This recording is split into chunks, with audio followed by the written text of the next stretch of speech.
Let's make game day burgers!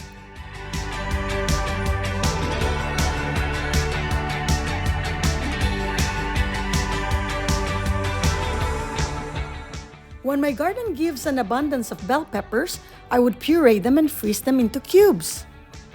Same with basil and other herbs.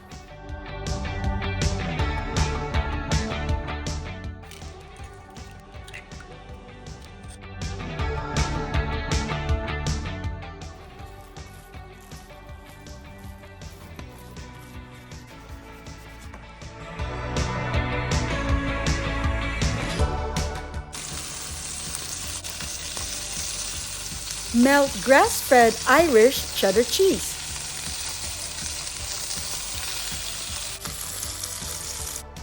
I use avocado oil mayonnaise.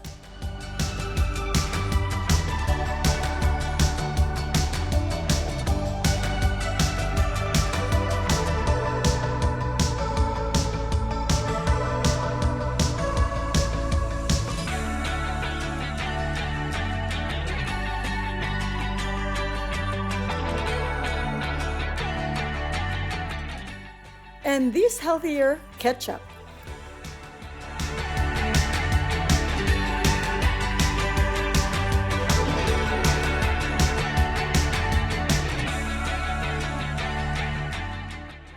Take the first bite.